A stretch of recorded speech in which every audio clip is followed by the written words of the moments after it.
Listo, Ale. Muy bien, bueno, pues buenas tardes a todos, todas, todes. Aquí estamos en la tercera mesa de este segundo día de actividades del Congreso Internacional, el Cuerpo en el Siglo XXI. Y esta mesa se titula Corporeidades en las Artes. Vamos a tener la participación de Delia Carolina Galván Carranza y Genaro Ángel Martel Villa. Nos van a presentar una ponencia que se titula Autonomía Estética en el Cuerpo, de Lucas Avendaño, a partir de la acción Buscando a Bruno. Después tendremos a Jorge Gutiérrez Salazar, quien nos va a presentar una ponencia titulada Cuerpo, Danza y Decolonialidad. En la tercera presentación tendremos a Israel Chavira Leal, que nos va a presentar asmomatognosia, no me pusiste a pasar trabajo, Israel, por ambivalencia afectiva de un bailarín en danza contemporánea. Y finalmente vamos a volver a tener a Genaro Ángel Martel y Adelia Carolina Galván con una segunda ponencia, un tema que nos van a presentar que se llama De la mujer ante el espejo de María Izquierdo y de la ausencia. Entonces, bueno, vamos a dar paso primero a las presentaciones y al final abriremos un espacio para la discusión.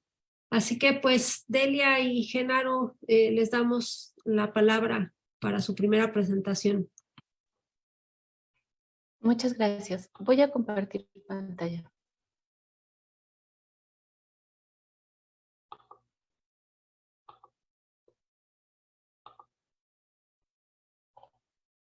Ay, perdón, un segundo.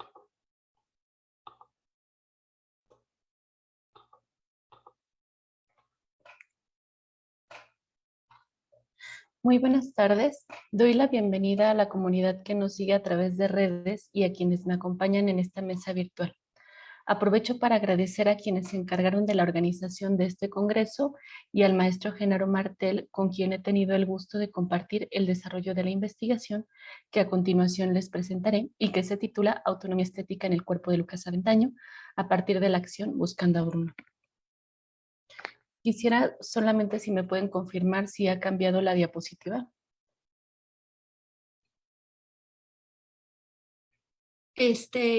No. Y no no está en modo de presentación. A lo mejor si le pones, podrán cambiar. Sí, voy a intentar una vez más. Gracias.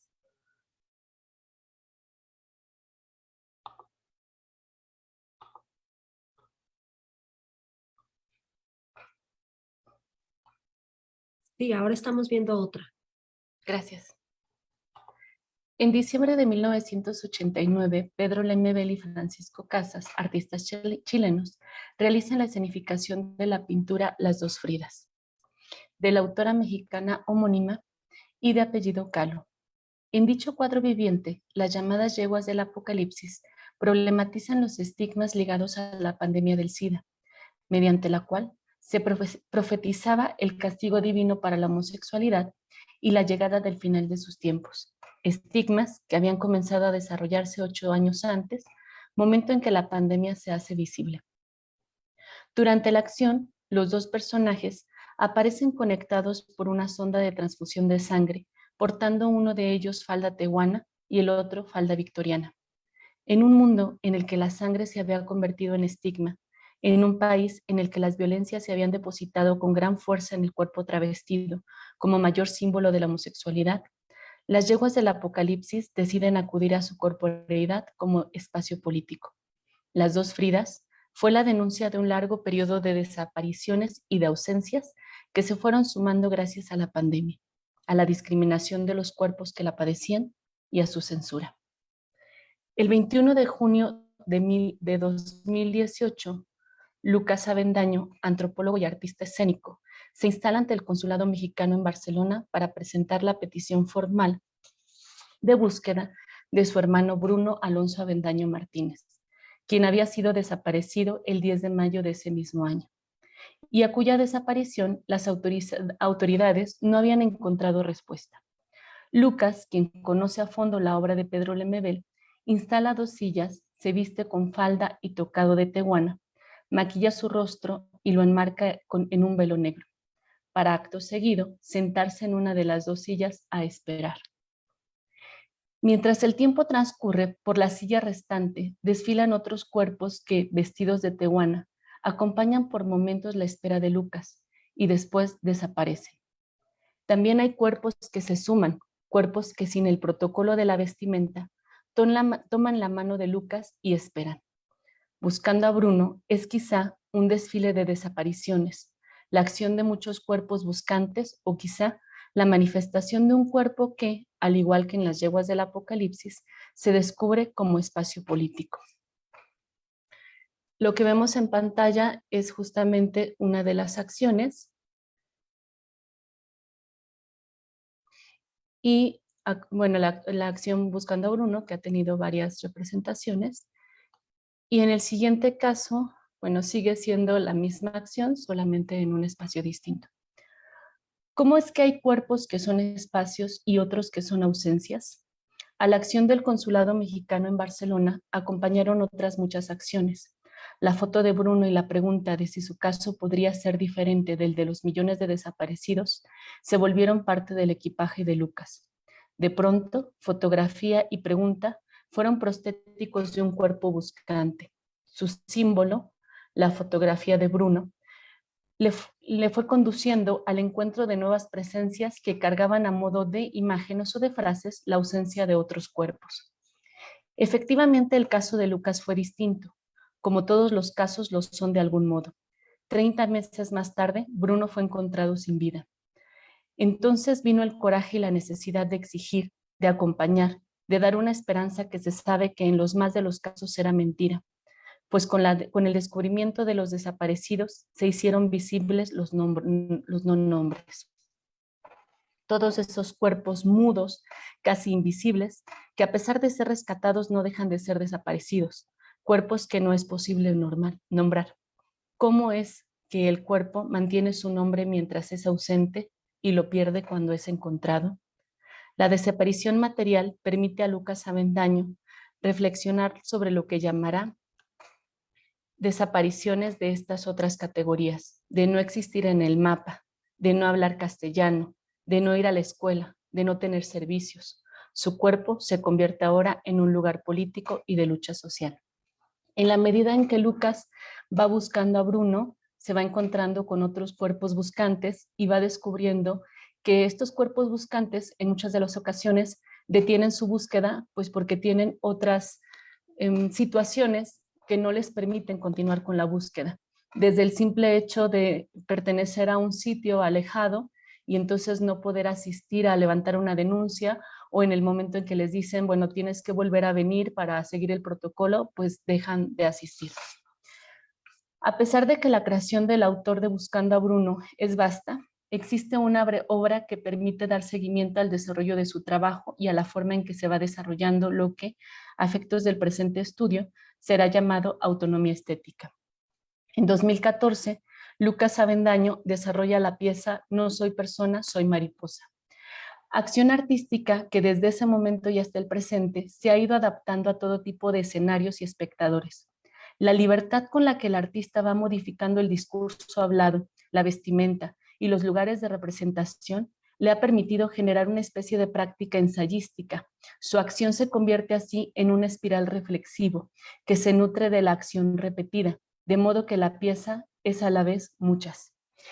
Esta primera imagen es una de las muchas representaciones de No soy persona, soy mariposa, y que notaremos que, bueno, va cambiando con el paso del tiempo. El propio autor distingue 3 momentos en el progreso semántico de la obra No soy persona, soy mariposa, tema que expone en la entrevista que le hace Carlos Sánchez en el año 2018. Aquí cabe mencionar que la pieza nace antes de la desaparición de su hermano Bruno, pero conforme pasa el tiempo, a una primera inspiración o una primera motivación de la pieza, se van sumando otras y entonces va teniendo ciertos cambios que mencionaré más adelante. En su planteamiento original, explora el problema de la migración. Después de vivir y trabajar de manera ilegal en Estados Unidos, Lucas se da cuenta de que los cuerpos que migran son también violentados bajo el discurso de diferente nacionalidad. Concluye que las fronteras son ficciones o criterios de verdad que han sido creados en un momento concreto y que por lo tanto pueden también ser desinstalados. Con su acción, intenta reestructurar dicha ficción. En el momento en que digo no soy persona, soy mariposa, estoy renunciando automáticamente a esa nacionalidad y por lo tanto no soy ilegal en otro país, porque no tengo una nacionalidad, dice Bruno en 2018. Las reflexiones en torno a la migración llevan a Lucas a considerar otras formas de migrar.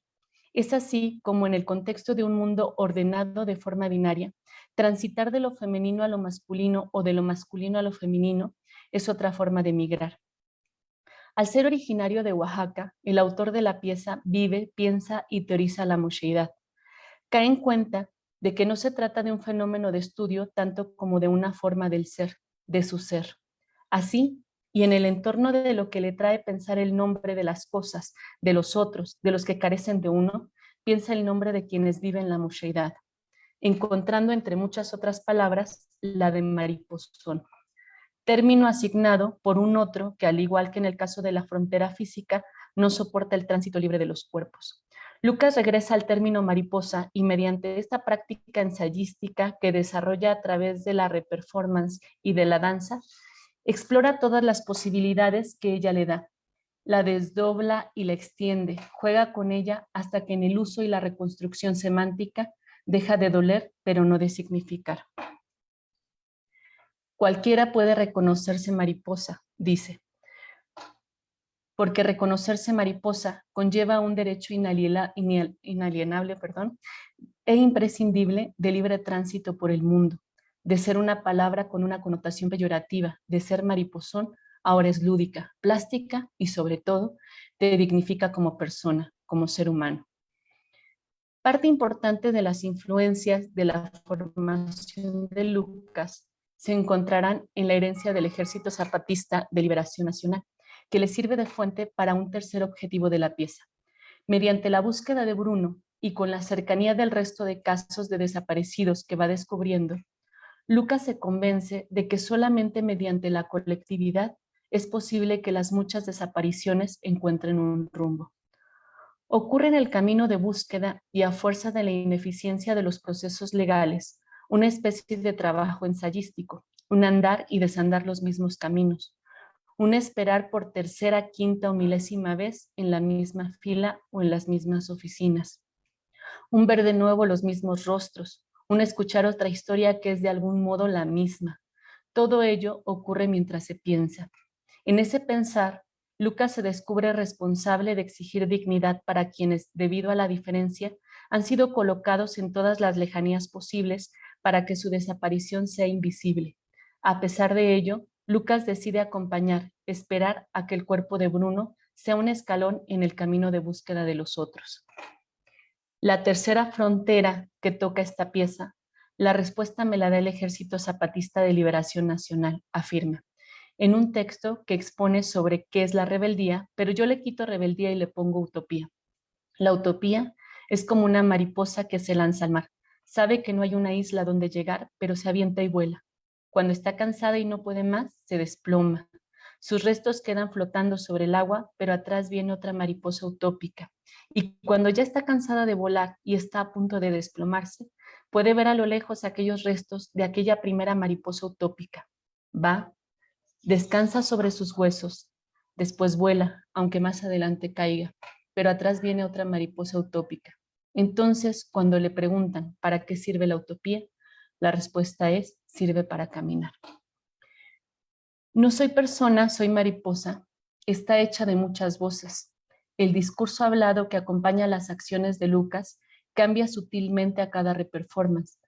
Por dicho discurso han transitado las voces del artista queretano Felipe Osornio, también conocido como Leche de Virgen, o de Pedro Lemebel, incluso de los que hablan en el transporte público, en las cantinas o a mitad de las multitudes. La pieza es así muchas voces y muchos tiempos. Esa capacidad de mutar nace del carácter mismo de la reperformance. En pantalla vemos una performance que realizan entre Leche de Virgen y Lucas Avendaño, que se llama Amarranavajas, y que cuestiona los roles de género. Continúo. La performance acontece en la conciencia de tiempo y espacio que da la corporeidad. Su singularidad depende del instante en que se desarrolla, del otro con el que se encuentra y del intercambio que ocurre en dicho encuentro. De modo que la reperformance es la construcción constante de una pieza que nunca es la misma y que nunca termina de constituirse al tiempo que es finitud constante. Es la diversidad misma. En las acciones que acompañaron la búsqueda de Bruno, Lucas organiza un flash mob debajo del monumento a la Revolución y durante dicha acción las personas convocadas se visten con los trajes que usa el servicio forense para desplegar una lona con la frase "Justicia para Bruno", desaparecido el 10 de mayo de 2018, en Tehuantepec, Oaxaca, México. Como en toda colectividad, a la voz de exigencia de justicia para Bruno se sumaron otras voces que mediante carteles hacían explícita su búsqueda o sus peticiones. Esta es una performance, si es que se le puede llamar de esa manera, en la que ya ha aparecido el cuerpo de Bruno, pero bueno, ahora viene la exigencia por la justicia, la preocupación porque otros cuerpos no vuelvan a pasar por lo mismo. Menciono este caso para mostrar la singularidad de las manifestaciones performáticas y que solamente puede tener su origen en el carácter de la colectividad, que es siempre plural, y que será la evidencia en el flash mob. Sin embargo, cabe aquí la aclaración de que las acciones que rodean a Buscando a Bruno no nacen con el objetivo de crear una performance, nacen de la necesidad y la desesperación de exigir justicia. Regresando al tema de la performance, la pluralidad que se genera en ella sirve como evidencia de un cuerpo que es, por principio de cuentas, diverso, lúdico. La imagen de Lucas cambia en cada performance, responde a las necesidades del espacio, del contexto, a las exigencias políticas e incluso al gusto. Se trata de un cuerpo que se olvida del binarismo de género, pues, como ya lo expresaba en citas anteriores, la mariposa no depende de una orientación sexual, responde a otros intereses o quizás, mejor dicho, a otras posibilidades plásticas. La reperformance nace de esa conciencia y se nutre de la exploración de dichas posibilidades. Una vez que el cuerpo de Bruno es encontrado, su hermano se mantiene en la búsqueda de otros ausentes, pero al mismo tiempo explora las nuevas condiciones corpóreas de las que se le ha dotado en el proceso de búsqueda vivido. El cuerpo como espacio político es en el fondo un cuerpo que se ha entendido como constructo estético, espacio de creación que se topa con su propia autonomía. Lo que a mí me da la posibilidad de hacer es la autonomía de ser un cuerpo autónomo, repite Lucas. Quizá la autoridad que más pesa en nosotros o en un gran sector de la población es la autoridad de la familia, pero cuando tu padre se desconoce esa autoridad y te da la absoluta libertad, el mundo cambia. Me dijo una vez mi padre, tú tienes la obligación de ser feliz como te dé la gana, como se te hinche la gana. Y cuando yo tuve eso, entonces me dije, no tengo que entregarle cuentas a nadie, ni a Dios, ni a mi papá, ni a un patrón. No es que yo apele a la libertad nos pertenece. Expresará esto en 2015. Al hablar de autonomía, se hace necesario regresar a la teoría kantiana para comprender que no se trata de una autonomía basada en la ley moral, en el caso de Lucas, y que por lo tanto se niega a guiarse por la felicidad. La autonomía de Lucas es estética y en ella la sensibilidad y por lo tanto la individualidad servirán como imperativo. Es posible observar cómo la autonomía en el autor de No soy persona, soy mariposa, nace de la conciencia corporal, de ser un cuerpo autónomo, recalca. Y aquí que es posible toparse con un nuevo cuestionamiento. ¿Hasta dónde un cuerpo migrante, no canónico, travestido, puede realmente ser autónomo? La respuesta se encuentra en la teoría zapatista. Se es autónomo frente a algo o frente a alguien. El cuerpo de Lucas, dentro o a pesar de todas las violencias que le atraviesan, encuentra la posibilidad de una autonomía estética. Mientras Lucas está desarrollando las acciones referentes a buscando a Bruno, habla de la necesidad de entrar en personaje. Afirma que busca a su hermano de ese modo porque es la única forma en que puede buscarlo, que si su profesión fuera otra, utilizaría medios distintos, pero con lo que él cuenta es con su cuerpo. Ya en 1966, Gontabros, accionista vienés, considerado un antecedente para la performance, decía: mi cuerpo es la intención, mi cuerpo es el acontecimiento, mi cuerpo es el resultado. Hay en esta afirmación la conciencia de ser un cuerpo, que es pertenencia y fuente de generación, un cuerpo que es temporal e histórico. Las acciones de Lucas tienen esta misma conciencia. Perdón, pues las posibilidades de su cuerpo se han ampliado hasta alcanzar para responder a la más compleja o a la más simple de las pretensiones estéticas. Por un lado, puede recurrir a su cuerpo como espacio de denuncia y encuentro social, cuerpo en el que aún sin esperarlo ocurre la experiencia estética. Al ser los cuerpos materia, están cargados de sensibilidad. En el caso del creador que ocupa el presente texto, la forma y los medios de sus acciones les dotan de verosimilitud. La desaparición de Bruno y de tantos otros ausentes es real, pero la forma de la acción de Lucas obliga al espectador a la interpretación. La experiencia estética antecede a la experiencia ética, pues en la experiencia sensible de las acciones mencionadas, la ausencia del otro queda resonando después de la manifestación física. Se quiere decir con esto que la experiencia estética ocurre aun cuando ese no sea el objetivo que se persigue. En 2022, Lucas asegura: la construcción cultural o la construcción social de ser varón me parece bastante aburrida. Me parece aburrido tener toda la vida el mismo corte de cabello. En esta afirmación se está frente a la más simple de las pretensiones estéticas, que es el gusto.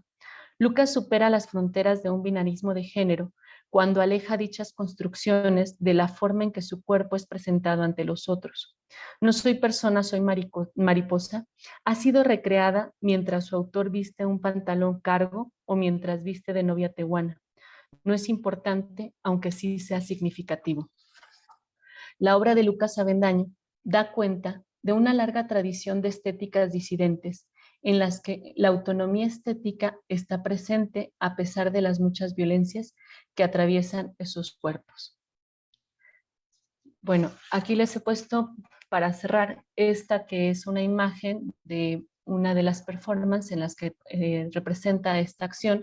No soy persona, soy mariposa, y como podemos observar, la vestimenta es totalmente distinta a la que habíamos visto anteriormente, respondiendo de esta manera a una autonomía estética donde el cuerpo se convierte en un espacio de creación, pero que es un espacio de creación tan libre que no se refiere ni siquiera a un género ni a una identidad como tal, sino más bien a algo que se va creando, ¿no? A una autonomía. Muchas gracias.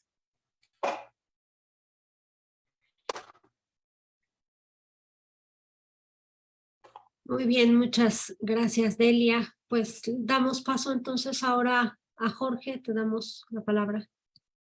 Hola, hola, ¿qué tal? Permíteme nada más compartir la pantalla.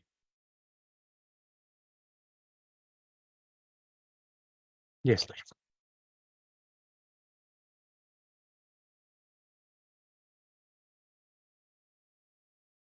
Les agradezco por la invitación a los organizadores y bueno, un gusto estar con los compañeros compartiendo este espacio.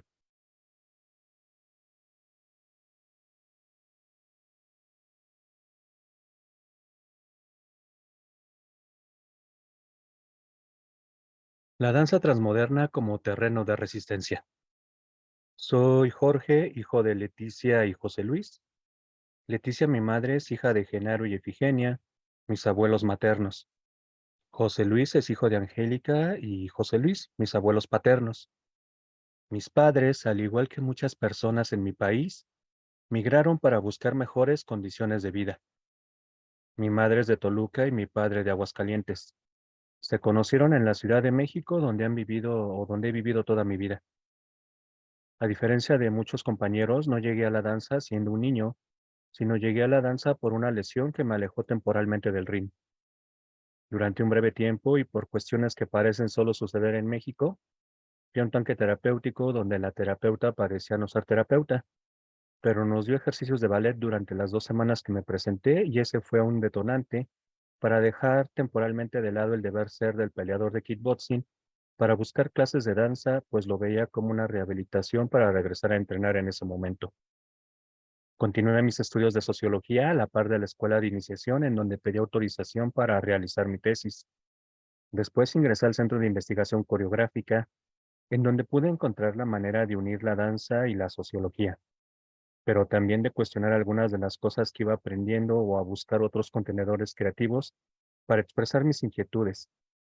De ahí que los terrenos audiovisual, sonoro, escénico y de la escritura me permiten volcar mis inquietudes. En pocas palabras, quise contarte esto que considero parte de las situaciones que me llevaron a pensar la danza desde una perspectiva compleja que a continuación te quiero mostrar. ¿Me acompañas?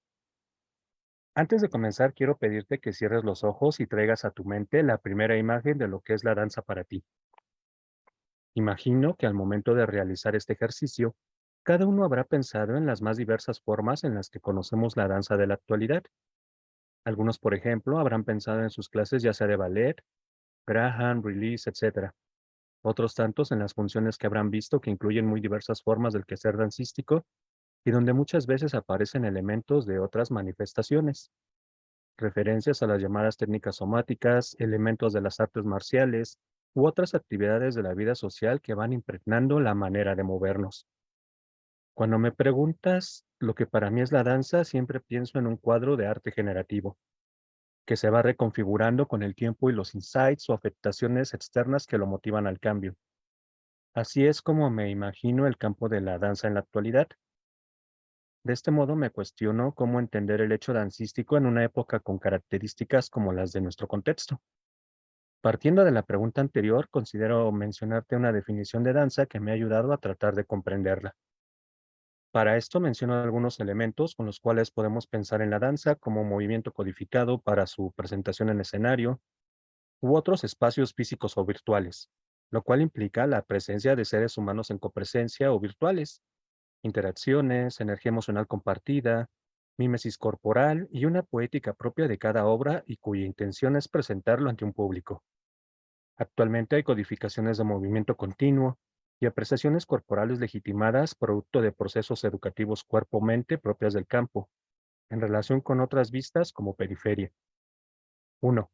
No hay arte sin contexto histórico, la colonialidad del poder.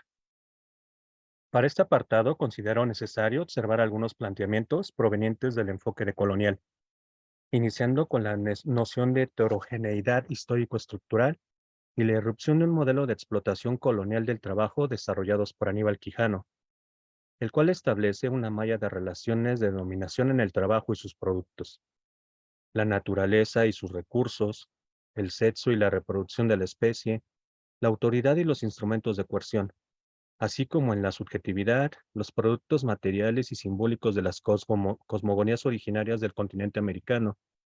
Uno de los soportes de la dominación fue la idea de raza, acompañada de la creencia de diferencias biológicas que justificaban el dominio y la explotación de unos sobre otros, basados en una supuesta situación natural de inferioridad de los conquistados. De este modo surgió el uso de la fuerza de trabajo con miras extractivistas, en donde se asimilaron la esclavitud, la servidumbre, la pequeña producción mercantil y la organización comunitaria, las cuales fueron asimiladas dentro de la matriz de la división racial del trabajo del precapitalismo colonial. Este mundo moderno colonial nos trajo dicotomías que dieron lugar a las jerarquías y clasificación social. De este modo, la clase estaba dividida entre propietarios y no propietarios, el género entre hombres y mujeres, la raza entre blancos y no menos importante la división mente-cuerpo que retomaré más adelante. 2. La experiencia moderna europea, el eurocentrismo. En el libro Antropología del Cuerpo y la Modernidad, el sociólogo y antropólogo David Le Breton da cuenta de la individuación corporal que acarrea una separación con la naturaleza. De esta manera hemos olvidado que tenemos un tronco, palmas de las manos, plantas de los pies, etc. Los sentidos y las sensaciones fueron dejadas de lado para afirmar que primero pensamos y luego existimos. El sentir se volvió una red extensa dicotómica y periférica de una red cogitante. Se buscó naturalizar la experiencia europea de su modernidad como la generalización de la experiencia humana. Se pensó en una Europa formada de modo independiente donde la modernidad era un fenómeno europeo y aquellos que pretendíamos ser modernos debíamos seguirlo haciendo la ruta establecida por ellos.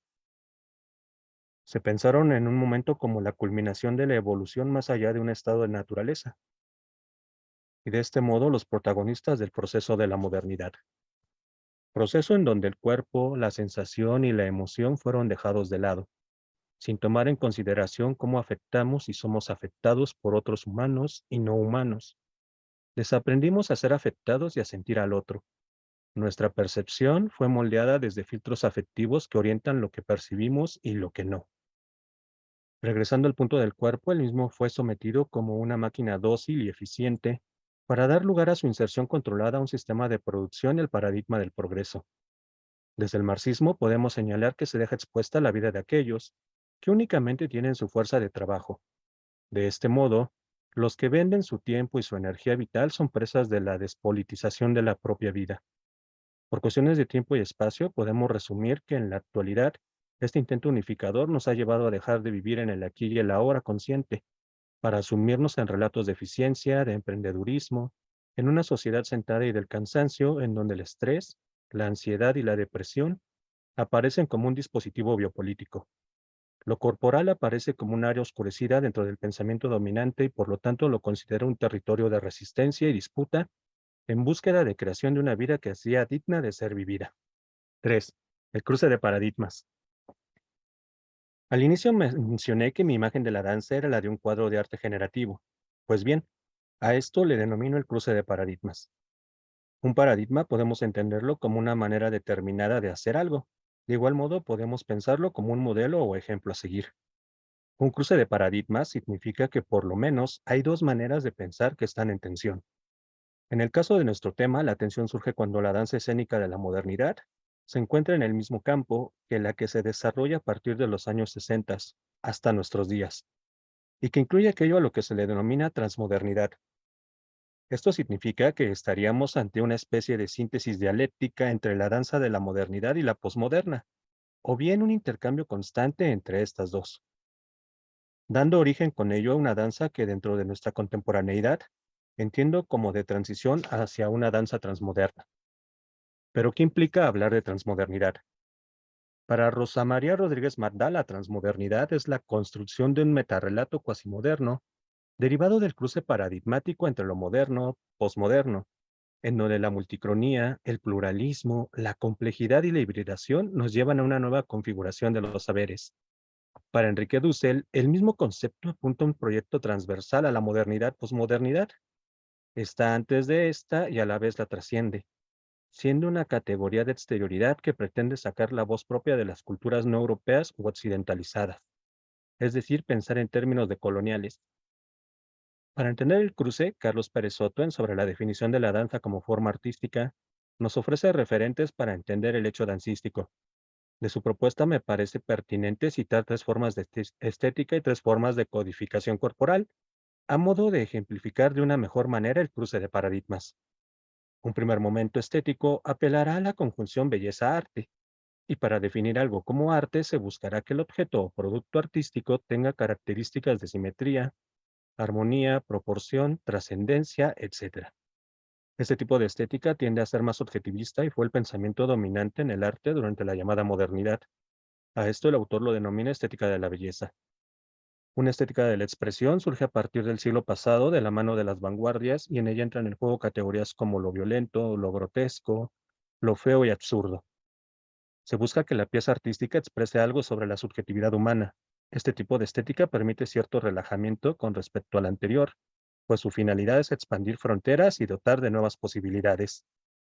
En términos formales, un tercer momento estético tiene como características el cuestionamiento a las espacialidades que legitiman una obra, así como los usos convencionales de estos espacios. Da lugar a la descontextualización de objetos para participar en procesos de resignificación.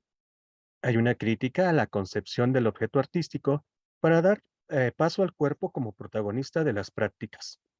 Y de igual modo, Hay un replanteamiento de la relación artista-público. A este tercer momento estético, Pérez Soto lo llama estética del señalamiento. Dentro de esta propuesta también tenemos tres codificaciones corporales que son el academicismo, el modernismo y el vanguardismo, las cuales se relacionan con el ballet, la danza moderna y el vanguardismo, donde se comienzan a dar cabida a corporalidades y formas de movimiento no legitimadas dentro del campo anteriormente citado. Se inicia una búsqueda de otras técnicas del cuerpo y que son parte del hábitus de otros campos. Se empiezan a diluir las fronteras simbólicas entre las artes construidas durante la modernidad con la noción de bellas artes. Se busca eliminar la diferencia entre el arte y la vida, y de igual modo entre alta cultura y baja cultura, así como la relación escenario-público. Sumando esta propuesta del maestro Pérez Soto, considero pertinente dar cabida a tres de cuatro elementos que sugiere María Paz Brosas Polo con respecto al quehacer coreográfico. Estos son el surgimiento de los estudios sobre el cuerpo y que hoy dan cuenta de un academicismo con eco en la práctica dancística, de donde se desprenden obras en donde el cuerpo es vehículo de estos discursos. Comienzan a hacer cuerpo las técnicas somáticas en la formación de los bailarines, así como en la exploración y desarrollo de los procesos coreográficos, donde la obra surge de las vivencias derivadas de estas exploraciones corpóreas. La danza de nuestros días es una danza en la que interviene el constante intercambio paradigmático con otros factores internos y externos del campo, a la vez de mantener relaciones con otras áreas y disciplinas, pues no es un sistema cerrado y prueba de ello es la cantidad de roles que cada uno de nosotros asume y que a su vez son producto de la inmersión en otras áreas de la vida, lo cual demuestra el hiperdinamismo de esta danza de nuestros días, pero sumemos un factor más, que es el del factor performático. Los sucesos de la década de los 60 del siglo pasado marcaron una ruptura que generó el cuestionamiento a los modelos racionales que apuntaban a la objetividad. Con ello se dio paso al planteamiento estético de la experiencia de la verdad en un sentido que permite la incorporación de la construcción subjetiva de la verdad y la modificación real del sujeto por el imparto del arte, constituyendo la historia misma. La historicidad de la experiencia estética de este modo se convierte en la oportunidad de construirse a sí mismo más allá de los discursos, y con ello tenemos la construcción del individuo como totalidad hermenéutica. De esta manera se da cabida a la subjetividad silenciada durante la época moderna y con ello a la politización de las identidades discursivamente construidas, pero que son algo más que la aglomeración de discursos incorporados en el sujeto. A partir de esta ruptura y retomando a Foucault, se busca una subjetividad olvidada, por medio de un cultivo de sí, a la vez que se piensa en crear una ética personal por medio de la cual el individuo debe posicionarse en el centro de los discursos y ocupar el lugar que le corresponde dentro de esos discursos o roles sociales. A partir de este momento es que considero podemos dar paso a la idea de performatividad, pues los individuos no son autómatas del determinismo discursivo o de los roles que ocupan, pero de igual modo no son seres totalmente libres que no conocen límites o que realizan acciones racionalmente únicamente con arreglo a fines o de entera calculabilidad. Esta apertura ontológica epistemológica de los años 60, si bien trae consigo la idea de las identidades políticas y manifestaciones, de las cuales hoy en día seguimos viviendo las consecuencias, también acarrea una serie de preguntas con respecto a los factores individuo-sociedad que dan pie a plantear acciones o discursos con el carácter de performativo, y con ello de construcción de un discurso y una vida propias en términos éticos, estéticos y políticos. Lo micropolítico como la búsqueda de nuestra subjetividad, a la vez de ser conscientes de los discursos macroestructurales, internacionales, locales, regionales o locales que nos delimitan y que podríamos pensar como un modo de resistencia o desde una perspectiva neomarxista como resultado de la fetichización y del consumo derivados del capitalismo postindustrial. 4. ¿Hacer danza implica resistencia política? La pregunta me parece bastante pertinente en tiempos en donde se estetiza la realidad, la política y lo político. Para comenzar a responder a esta pregunta, comencé recordando que para vivir en esta sociedad comparto un vocabulario de movimiento, que en muchas de las ocasiones es limitado si lo comparamos con aquel que desarrolla un bailarín o en el que profundizamos al ser coreógrafos. La mayoría de nuestros movimientos socialmente codificados se dan en un nivel medio, es decir, mayoritariamente de pie y sentados, a diferencia de los niveles alto y bajo, en los que saltamos, rodamos en el piso, nos arrastramos, entre otros más, pues buscamos una economía de movimiento socialmente establecida. De igual forma sucede con lo vocal. Por ejemplo, Demetrio Stratos, al investigar sobre la voz antes del lenguaje, miró a su hija pequeña y observó que la voz humana, una vez asimilado el lenguaje, se limita a 3 escalas, dejando de lado toda una gama de posibilidades. Una reducción similar de usos y movimientos sucede con el cuerpo socializado, que va interiorizando diversos roles a lo largo de la existencia, biológica y social. A lo largo de la vida se van creando huellas que dejan cicatrices en nosotros, y ese es el soporte de lo que llamamos subjetividad. Ese cuerpo limitado y con huellas siempre se encuentra forcejeando con los discursos que lo atraviesan, para desanudar el deseo que es el deseo de ese gran otro lacaniano. Pero esto lo nombro desde un grado de reflexión y conciencia. Así que sin ese grado de conciencia tampoco podría pensar en la resistencia. Pienso que la conciencia desde este ámbito de la vida se da en el cruce de la corporalidad a corporeidad, de pensar en tener un cuerpo a ser un cuerpo en constante construcción. Pues desde la corporeidad, desde esta modificación a la noción de cuerpos de Spinoza, en la que somos un conjunto de discursos encarnados que afectan y se dejan afectar de manera pulsional, es que considero puede surgir aquello que Roberto Espósito denomina comunidad, y donde plantea, perdón, voy a cambiar el video,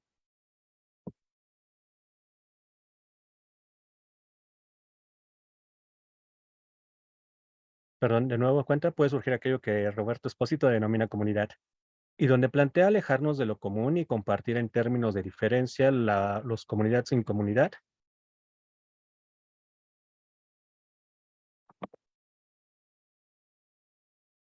para así unirnos a lo que nos diferencia, articulando el conflicto interno del otro y con los otros, afectando y dejándome afectar, mirando y creando posibilidades de lucha y resistencia ante el mundo que hoy nos toca vivir, un mundo de hacer vivir para dejar morir, asumiendo mi contemporaneidad y no siendo condescendiente con la época necropolítica del capitalismo tardía en el que me toca vivir. Aquí es donde considero tiene lugar una danza transmoderna, haciendo eco del reconocimiento de todo aquello que es excluido de la relación eurocéntrico-capitalista de donde surge la crítica, donde se plantean proyectos de vida opcionales al modo de producción. Los movimientos revolucionarios antes tenían una impronta marxista, ahora surgen desde los pensamientos locales y la riqueza epistemológica de nuestros pueblos. La danza en ese sentido funcionará como un terreno de resistencia política, de creación y participación comunitaria ante la crisis civilizatoria, o como alguien me dijo, de modelo de producción, en la que nos encontramos buscando formas del buen vivir en un pluriverso horizontal en este mundo, nuestro sur global, regresando a nosotros mismos para poder ser con los otros a través de nuestro cuerpo en movimiento.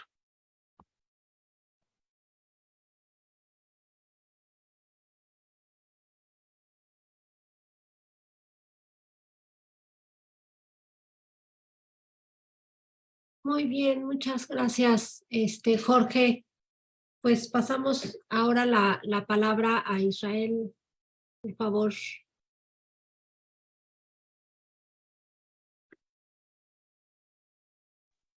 Hola, hola. Voy a compartir pantalla. Uy, Dios. Ay, Dios. No, todavía no, ¿verdad? Ahí se ve, ¿verdad? Sí. Bien. Asomatognosia por ambivalencia afectiva de un bailarín de danza contemporánea. Voy a empezar a leer y ya ahí nos vamos conociendo. Somos memoria y nuestro superpoder es recordar. Al día de hoy, gracias a los medios masivos de comunicación, la popularización de los llamados reality shows de concursos, las plataformas independientes y piratas de streaming, el fenómeno de influencers, los canales de YouTube y TikTok, entre otras maravillas de la cibercomunicación, las niñas pequeñas van creciendo con una idea más vasta de lo que yo tuve a esa edad. Parafraseando a Yasnaya Gil, sabrán desde siempre que ser queer puede expresarse, incluso utilizarse en espacios públicos. Este escrito es queja, es reclamo, berrinche, si alguien lo quiere llamar así, autoconmiseración, venga, lo acepto, pero también es memoria. La cultura no está dada. Hace lo que aquí en mi rancho llamamos 2 pasitos para adelante y 1 para atrás. y ese pasito para atrás siempre es para replegar a las minorías. Este escrito es... perdón, es que me llegó un mensajito que parece importante. Perdón. Discúlpeme. Este escrito es una oferta de bache para que se tropiecen los que nos quieren echar para atrás en nuestros derechos y libertades. Paul Preciado, ahí ya le entré a la onda de que todos vamos a nombrar a Paul Preciado, lo llama somatoteca para referirse al cuerpo más allá del objeto anatómico, de la propiedad privada del sujeto. Y es ya casi un cuarto del siglo XXI y todavía hay que insistir en esa aclaración. No somos propiedad privada como cuerpos. Los marginales lo sabemos muy bien, pues casi todos los días enfrentamos esa sensación de que debemos alguna explicación, a veces con más insistencia, a veces desde una genuina duda, pero muchas de las veces con total agresividad. Preciado explica la relación de esta idea con la manera en que el entrenamiento y el castigo repetitivos, invocaciones lingüísticas y rituales institucionales van reduciendo a esa red bioelectrónica que comúnmente asociamos con la noción de alma. Entonces, es como una especie de archivos de memoria, siguiendo apreciado, que el alma se reduce a una determinada identidad, abro comillas, como dice él, esculpida como un bonsái, cierro comillas. Esto me recuerda, por cierto, a lo que Bauman explica como diseño de la cultura occidental moderna, que va recortando todo lo que le sobra al sujeto para que encaje en determinadas identidades culturales. Y retomando apreciado, es lo que da paso a lo que ella llama disforia mundi, hace rato lo mencionaron en otra ponencia, que sería la resistencia de los cuerpos vivos del planeta a ser reificados como mercancías capitalistas. Un desfase entre la cultura occidental dominante y un nuevo régimen aún balbuciante que se forja a través de actos de crítica y desobediencia política. Hoy me siento orgulloso de ser parte de dicho balbuceo, de formar parte de este, si se me permite decirlo así, mundo retrobabilónico, riéndome a carcajadas de ese supuesto castigo divino de la confusión de las lenguas, porque justamente fue la unificación de esas lenguas lo que dio paso a una muy larga etapa de mi vida que si bien logré superar luego de leer a un montón de gente en mi edad adulta, quedan muchas cicatrices a causa de esa asomatognosia por ambivalencia afectiva. Nombre dramático, pretencioso y largo para decir que pues todavía y sorpresivamente, como le pasara al personaje de Divina en la novela de Nuestra Señora de las Flores de Jean Genet, enfrento palabras, gestos, noticias y actitudes sutiles que me quiebran la voz y hacen que tiemble estrepitosamente mi sien. Más allá de lo que pensaría como evolución o progreso en la carrera del artista escénico, se encuentra un aspecto que yo considero trascendental, que tiene que ver con un fuerte sentimiento de lograr bailar en propio cuerpo.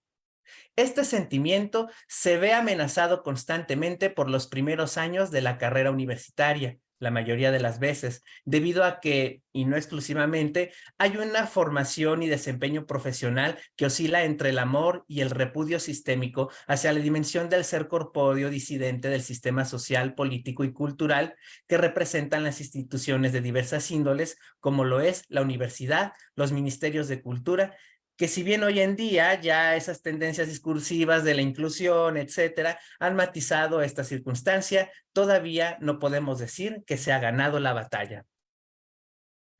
Intentaré coordinar mis pensamientos a partir de la idea del lenguaje corporal, tomando un poco de distancia de lo que llamamos técnica de danza, donde lo primero es posibilitador de tal sentimiento de bailar en propio cuerpo. Esto implica buscar entrelazar las nociones de corporeidad danzante a lo que regularmente se nombra como lenguaje corporal en danza.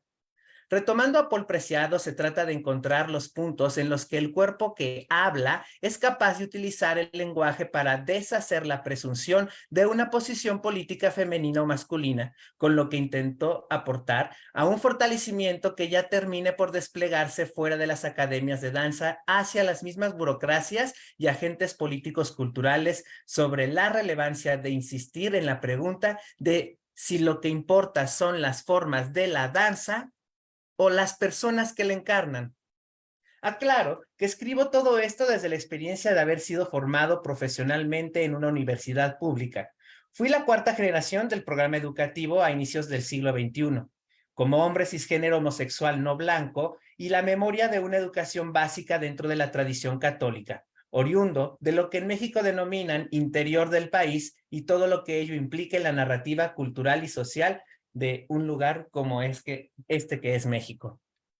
La somatognosia literalmente significa la falta de reconocimiento del cuerpo y que puede ser tanto un trastorno temporario como persistente y se traduce a la insistencia de negar la morfología y potencial lingüístico de alguna o algunas partes del cuerpo, o bien a restar importancia a los síntomas de esta negación.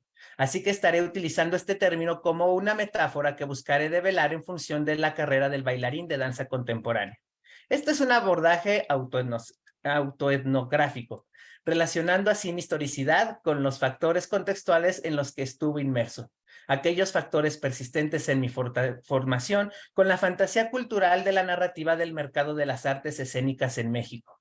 En dicho sentido, estos referentes, tanto educacionales como de la institución estatal cultural, no son solo espacios donde tiene lugar el fenómeno formativo o las políticas culturales, sino que son lo que Bruno Latour denomina climas, como la relación que los humanos establecen con las condiciones materiales de su existencia, determinando así historia política de los cuerpos, y que hacia finales del siglo XX, aquí en México, era claro que las y los maestros de danza no habían sido instruidos para enseñar la danza como segunda lengua, como diría Yasnaya Gil, en instruir en una lengua que no hablábamos.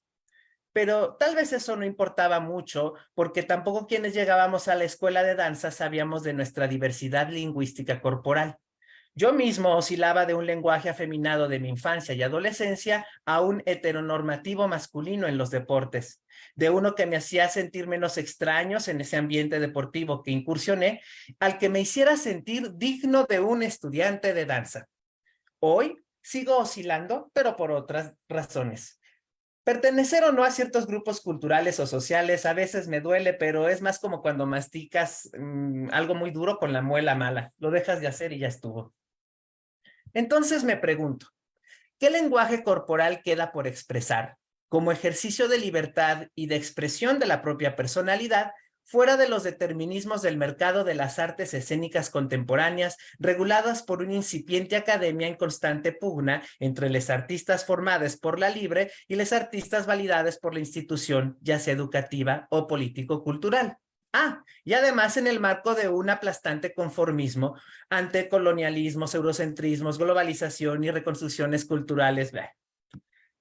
Un detonante. Noviembre del 2021.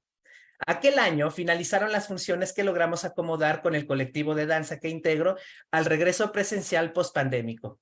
Para un número importante de artistas escénicos, el paso del tiempo ocupa gran parte de nuestro pensamiento, emociones y energía creativa.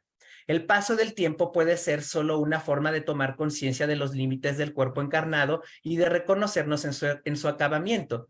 Pero para la fantasía cultural de México, el cuerpo joven heteronormado, colonial, colonizado, sigue siendo el paradigma más fuerte. De ahí que no poder circular el trabajo artístico o docente de las artes escénicas por la pandemia significó, más que la limitación de ingresos económicos, vagabundear por la incertidumbre de un cuerpo almacenado que no sabrá en qué condiciones exactamente volverá y cómo va a ser aceptado o se va a desempeñar.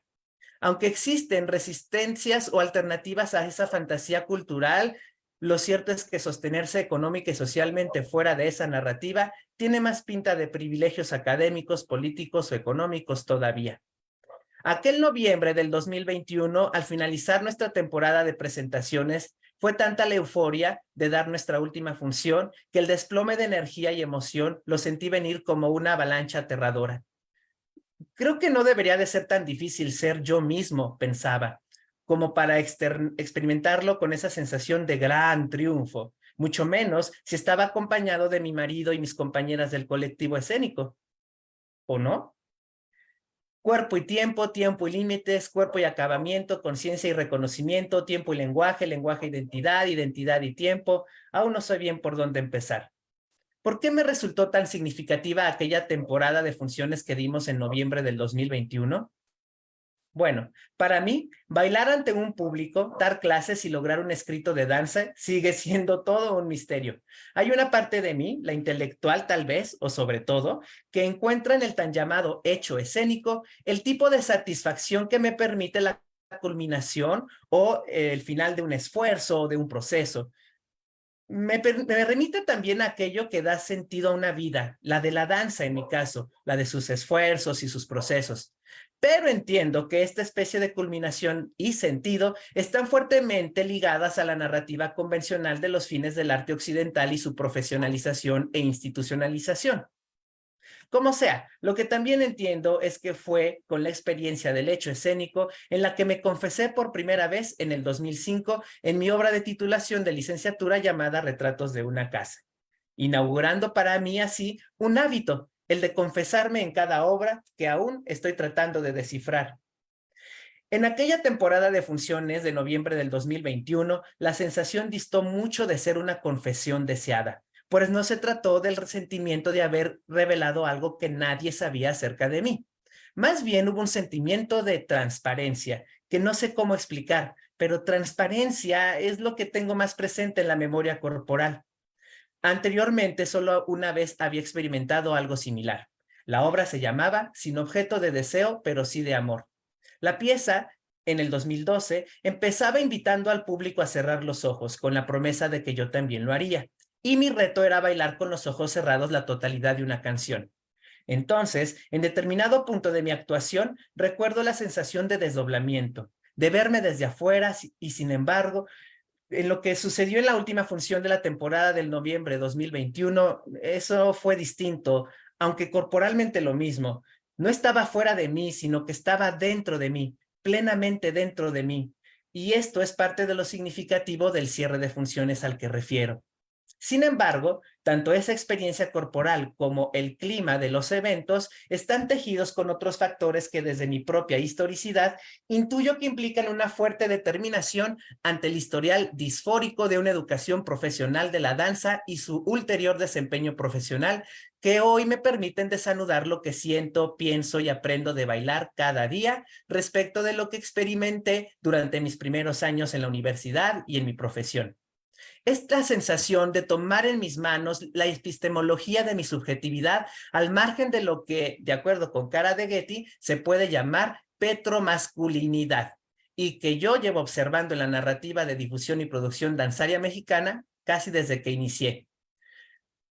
Como mencionaba antes, esto tiene que ver con un fuerte sentimiento comparativo de no haber podido bailar en propio cuerpo dentro de un ambiente que oscilaba entre el amor y el repudio sistemático fomentado por las personas que encarnaban la autoridad institucional hacia mi ser corpóreo. Ahora, la asomatognosia también es un término clínico que se utiliza para definir un fenómeno ya sea neurocognitivo asociado con lesiones en el lóbulo parental o bien de tipo psicológico. Como había mencionado, también estoy utilizando el término a manera de metáfora, aunque esto sí tuvo relación en mi historia de vida con un intento de suicidio, el involucramiento con una relación sentimental destructiva y una etapa de abulia artística y profesional. Insisto en esto para no soltar la relevancia que tiene revisar críticamente las metodologías y discursos que entraña el empleo de los lenguajes corporales con los que se produce y se difunde la danza escénica y que tienen repercusiones en los climas institucionales más allá de las academias. Por otro lado, la ambivalencia afectiva es un fenómeno regularmente experimentado de sentir de sentir atracción y repudio, amor y odio hacia un objeto, situación o persona, y que puede ser patológico. En este caso, utilizaré esta idea para referir a una relación ambivalente que sostuve con la danza y con mi cuerpo, con la danza como actividad creativa y futura profesión, acentuada tanto por mi historicidad y los factores contextuales con los que estuve inmerso. Decía que la experiencia detonadora de esto tiene ocasión en lo vivido y en la presentación de danza que realicé en el contexto del regreso a lo presencial post-pandemia, y que se liga a dos ideas, la de una especie de transparencia corporal y la de una especie de sentimiento de facilidad de ser yo mismo. Si bien esto lo puedo articular ahora en palabras, o lenguaje escrito y hablado, no puedo decir precisamente cuál es el orden en el tiempo, si es que hay alguno, si fue lenguaje corporal y luego lenguaje escrito y hablado o al contrario.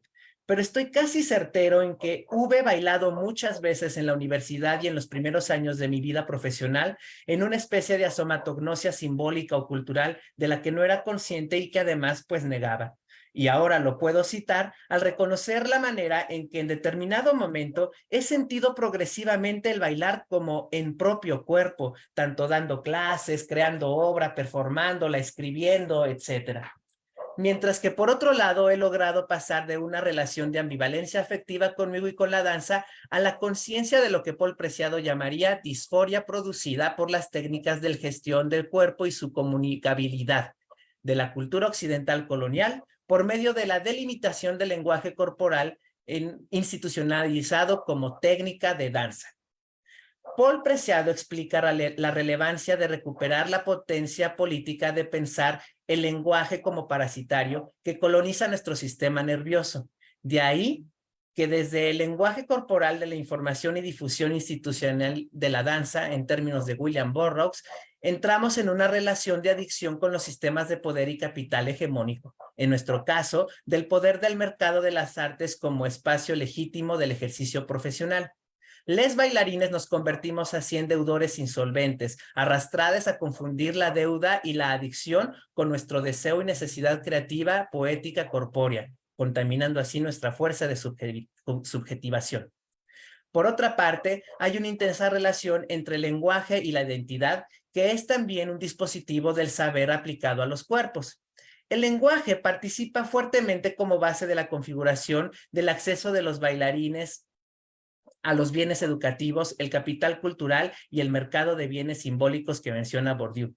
En el ejercicio de la danza, esta condición se exacerba en la formación y práctica profesional, especialmente la que aparece a partir de los programas de educación y cultura estatales y su ilusión de igualdad de oportunidades, entre comillas. Insistiré en preguntar, ¿qué lenguaje corporal queda por expresar como ejercicio de libertad y expresión de la propia personalidad fuera de los determinismos del mercado de las artes escénicas? Lo que digo de la danza es lo que sé por lo que hago de danza. Lo que hago como danza se relaciona éticamente con lo que digo de la danza. Lo que deseo como cuerpo danzante es realizable y enunciable. ¿Es la relación que guarda mi lenguaje hablado y escrito consonante de mi lenguaje corporal danzante? ¿El lenguaje que habito es parte de mi ser corpóreo o de una cultura impuesta? Y, por cierto, cuando alguien opina sobre mi lenguaje corporal, ¿está opinando en realidad de mi persona? Retomando a Burroughs, la tarea sería fortificar la subjetividad contra las formas nocivas del lenguaje, de las palabras de los políticos, de los medios de comunicación, de los militares, de los psiquiatras o de los publicistas. Esta diferenciación entre lenguajes corporales y técnicas de la danza no es una cosa menor. Me parece que es un buen intento de recuperar la relación que mantiene la praxis social del cuerpo y la profesional, que principalmente ha sido configurada occidentalmente e históricamente dentro del paradigma del ballet clásico como principal exploración del ejercicio profesional global.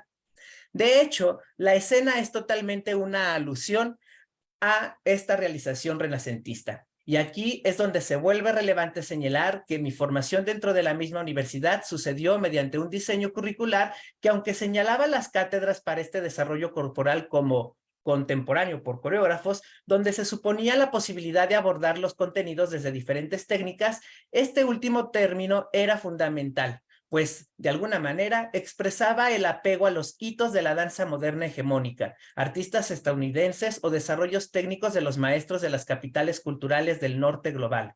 El lenguaje corporal que buscaba imprimirse en los cuerpos de los futuros profesionales así observado no solamente suponía que la danza existe previa, ideal y abstracta, no necesariamente relacionado con la corporalidad de quienes estábamos aspirando a ella como forma de interacción social, económica y cultural de manera sostenida, prolongada y plena. Sí, eso es lo que yo pienso que debe ser un profesional. sino que además también, por otro lado, suponía que no era obligatoriamente relativa a la localidad y a su contexto, sino al devenir de la cultura de los países desarrollados y sus legítimos replicantes del tercer mundo instalados en las capitales político-territoriales de cada país. Ya casi acabo, ¿eh? La concepción y práctica de un lenguaje corporal para la danza bajo la óptica del norte global no se puede completar sin el sentido final que otorga el ejercicio escénico. A su vez, ese sentido escénico está dado por el paradigma clásico de la coreografía presentada en el teatro a la italiana y su referencialidad con el espectáculo operístico o de ballet o de las formas escénicas de la danza moderna. Es decir, de una liturgia de erotizaciones de cuerpos antes colonizados y poblaciones racializadas convertidas en espectáculos escénicos en los que la danza moderna no es necesariamente una oposición a la oligarquía, sino una mera práctica alternativa. De tal modo que la relación entre el lenguaje corporal del salón de clases y de la escena deben guardar una relación directa, así como también lo debe guardar la relación entre el cuerpo que se identifica como persona y el cuerpo que se identifica en la fantasía cultural de cada momento en su moda. Una danza y su profesionalización que no difieren de preceptos coloniales de cuerpo y su potencia poética, que se reduce a la apreciación de la danza contemporánea como una visión individualista y que a lo mucho suma la noción del ballet con las exploraciones personales, como cultura no opositiva que se vuelve incapaz de ejercer en propio cuerpo la posibilidad de transmitir a la sociedad algo que es un descubrimiento de una manera de vivir que se parece a lo que se entiende como vida. No sé si me expliqué. Hoy intento colocarme resistente a la fantasía cultural, que si bien ha cambiado relativamente en la universidad en la que yo laboro y los artistas con quienes trabajo, en los restos de los espacios de interacción profesionales y políticos se insiste en aquella narrativa tradicional en gran medida. Bueno, ya que se acabó. No es la primera vez que lo expreso. Esto tiene que ver con que se han logrado muchos avances a nivel social, cultural y académico, pero también tiene que ver con mi insistencia de una práctica profesional y docente. De tal manera que ya no es un privilegio académico decirlo y ya no es un secreto de confesión limitado al escenario. Pero siento importante seguir expresando una y otra vez que mucho de lo que hago en la danza tiene que ver con que soy homosexual y que no lo expreso por egocentrismo o excentricismo, sino porque es una de las razones por las que me interesa desempeñarme profesional y académicamente dentro de una práctica dancista a favor del hábitat sostenido para mi comunidad, pues esta identidad y su lenguaje corporal implícito como homosexual me han permitido experimentar en propio cuerpo los peligros de la fantasía cultural todavía colonial desde la que se busca integrar profesionalmente a las personas, principalmente en lo relativo a lo que observo como cosificación e infantilización de los cuerpos, porque intuyo que mucho de lo que se sigue diciendo del futuro de un estudiante de danza es resultado de la narrativa generada por la asomatognosia y la ambivalencia afectiva impuesta desde las prácticas institucionales, educacionales y culturales que se niegan a enfrentarse hacia el espíritu invasor de la modernidad. Se trata de reconocer la disforia que la institución provoca en toda sociedad. Disforia como dolor epistemológico, como dificultad de transformar y transportar este cuerpo que somos y que nunca es una disforia individual. Bueno, todavía me queda mucho por decir, pero por lo pronto creo que ya es hora de seguir poniendo la conversación más allá de la danza académica. Paulatinamente, las corporeidades disidentes en su identidad de género o disidentes en su expresión y rol de género, hemos pasado de decirlo en secreto o a manera de comedia, fuera de los recintos culturales o académicos o como un tímido susurro, para decirlo más abiertamente. Pero muchas veces, inesperadamente, en algún lugar del cuerpo, duele saber que hay que seguir dando explicaciones, que yo no sé si es para salvaguardar nuestros derechos o para proteger la tranquilidad moral de la sociedad, pero ante una amenaza constante de ser silenciados, quiero volverlo a decir. Bailo como bailo, deseo bailar lo que bailo y defino mi bailar como lo defino, porque soy joto y la que soporte. Gracias. Ok, gracias Israel. Ahorita ya al final pasamos a la sesión de comentarios y preguntas. Y entonces vamos a darle paso a otra vez ahora a Genaro y a Delia. Imagino que en voz de Genaro esta vez. ¿Será? Así es. Ok, pues te damos la palabra. Bien, Isra. Voy a recibir la ayuda de Delia para pasar algunas imágenes, en tanto presento estas ideas a las que voy a dar lectura con una cierta celeridad para que pues entremos en nuestros temas a dialogar con el material que ya se ha juntado en estas exposiciones de parte de quienes me han precedido.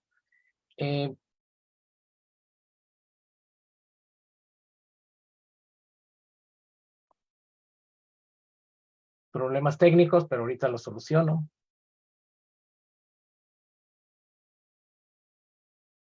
Tenemos, bueno, las líneas que me voy a permitir leer se refieren a una obra de María Izquierdo. Esta obra que muchos de ustedes conocerán, que se llama De la mujer ante el espejo, y pues de la dinámica que a la que esta obra nos somete, en el mejor de los sentidos, en el que nos hace jugar y nos traslada a diversos niveles.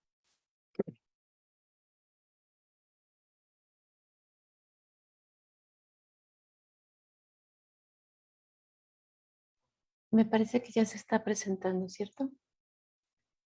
La primera imagen, sí. Perfecto. No hay cambio a la segunda, ¿verdad? No, creo que está pasando lo mismo que hace un Ah, rato. perdón, un segundo. Se va un poquito lenta, pero ahí va. Voy a intentar de nuevo. Ahí está ya la primera imagen. Ah, ya, creo que ya estamos. Gracias. Sí. Compañeros todos, buenas tardes. El espejo aparece porque soy vidente visible, porque hay una flexibilidad de lo sensible. Él la traduce y la desdobla. Por él mi afuera se completa. Todo lo que tengo de más secreto pasa en esa cara, afirma Merleau-Ponty, al referirse precisamente a la pintura flamenca. Tal es el caso de la obra El matrimonio a Norfini de Jan van Eyck, obra en que el espejo permite al espectador ver la espalda del matrimonio y lo que dicha pareja observa frente a ella, obra celebérrima y muy conocida. Es decir, lo que hay al exterior del cuadro, en donde es posible descubrir a otros personajes originalmente velados. El espejo es de este modo la ampliación de la mirada. Los artistas flamencos se dan cuenta de la posibilidad de mostrar en un solo plano varias caras del mismo objeto, descubriendo lo que será reafirmado muchos años más tarde por el cubismo y por Henri Bergson. Dicha intuición no es ajena a una larga tradición de la pintura occidental. Aquí tendrán a la vista algunos ejemplos que podrán rememorar y que utilizan el espejo como un recurso para mostrar una parte del cuadro de no ser por el reflejo, que de no ser por el reflejo permanecería oculta a la mirada y quizá sea mejor decir a la vista del espectador. Contemporáneamente bien podría ser calificada como un dispositivo, el espejo como dispositivo. Dicha intuición no es ajena a una larga tradición, como he dicho, pero en 1934, María Izquierdo, esta famosa artista mexicana, pinta este cuadro, Mujer ante el espejo. En dicho guauche se observa a una mujer que, sentada al piso, sostiene con ambas manos un espejo frente a ella, al tiempo que una tela blanca que parecería ser una toalla, vuelve, le cae debajo de la cintura dejando la espalda descubierta. A la derecha hay un maniquí de costura, como puede observarse, de color negro que se erige y conduce la mirada de quien es testigo a un elemento arquitectónico con perspectiva caballera. Perdón, perspectiva caballera. Lo poco que se puede ver del cuerpo de la mujer deja claro que no se trata de la belleza canónica estilada en occidente. El espejo que sostiene en sus manos está colocado de manera que lo único que refleja es un pequeño fragmento de su cabello y el lugar vacío del exterior del cuadro, que es el mismo espacio que queda a espaldas de la mujer y que, tratándose de otros pintores, sería ocupado por el espectador. La obra en cuestión niega al espejo la posibilidad de aumentar la visión de quien observa. Infructuoso, el espejo ocupa el espacio pictórico negándose a su función esencial de reflejar. El presente texto, que reflexiona sobre este cuadro, esta obra, Mujer ante el espejo, y en torno a las implicaciones fenomenológicas en principio, parte del tratamiento de un cuerpo que, estando frente al espejo, no se refleja en él. Para dichas reflexiones tomaremos algunos pasajes de Merleau-Ponty y de Jean-Luc Nancy. Como primer acercamiento es necesario recorrer la línea marcada por la Venus del espejo en la historia del arte occidental, pues a pesar de que la obra de María Izquierdo no recibe dicho nombre, se caracteriza por la aparición de un desnudo femenino frente a un espejo, elementos que nos permiten hacer la comparación. Para dicho efecto, recurriremos a tres obras pictóricas análogas. La de 1555, la Venus con espejo de Tiziano, la de 1614, la Venus del espejo de Rubens, y finalmente la de 1647, la Venus del espejo de Velázquez. En las tres piezas es posible encontrar la constante: el cuerpo de la mujer, que de otro modo quedarían parcialmente ocultos. En las tres pinturas, el espejo ofrece el perfil oculto de un cuerpo. Así, la presencia de dicho espejo no es ornamental, sino discursiva. Aumenta la información dada al espectador. La Venus de Tiziano se descubre a sí misma frente al espejo, objeto que refleja la fracción del rostro que de otra forma nos sería negado. El cuerpo de la Venus aparece de frente y la diosa no se da cuenta de que es doblemente observada de manera frontal y a través del espejo. A pesar de que Rubens reproduce la obra de Tiziano en su Venus y Cupido de 1608, que estamos viendo, me refiero a la Venus del espejo de 1614, no solamente por la similitud con el nombre, con el resto de las piezas que hemos citado, sino también porque muestra una serie de variantes peculiares, entre ellas que la diosa del amor se encuentra sentada de espaldas, dejando su dorso descubierto casi en la totalidad, mientras tapa más de la mitad de su rostro, que solamente es visible mediante el reflejo, y en el que tiene el atrevimiento de devolver la mirada a quien percibe. Velázquez presenta una situación particular, pues se trata de uno de los primeros en aludir, mediante sus composiciones, a la presencia del espectador. En obras como El aguador de Sevilla, de 1620, que estamos viendo, y Vieja friendo huevos, de 1618, aparecen objetos que, recortados por el marco, crean un plano intermedio entre el interior y el exterior del cuadro. El espectador transita entre el espacio real y la ficción creada por el pintor. El puente de intercambio de estos dos sitios se construye gracias a los objetos recortados y es reforzado por la mirada de algún personaje que observa el espacio pictórico.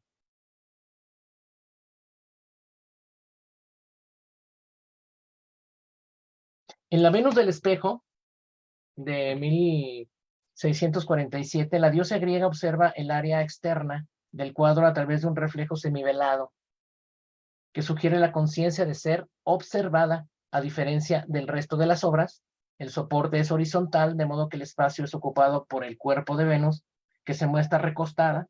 Dicha posición, sumada a la dirección del rostro reflejado en el espejo, permite cuestionar si en realidad es la diosa quien se asoma en el marco, o se trata del rostro de quien asiste a la presencia del cuadro, pues parecería ser el reflejo de ese segundo el que se encuentra a tal altura. En los tres casos, el espejo se convierte en la zona de contacto con el espectador. En el primero, el espectador contempla a la Venus mediante el espejo. Y en los otros dos, el espectador recibe la mirada de Venus a través de dicho objeto. Hay así un cuerpo que se ofrece a una mirada ajena.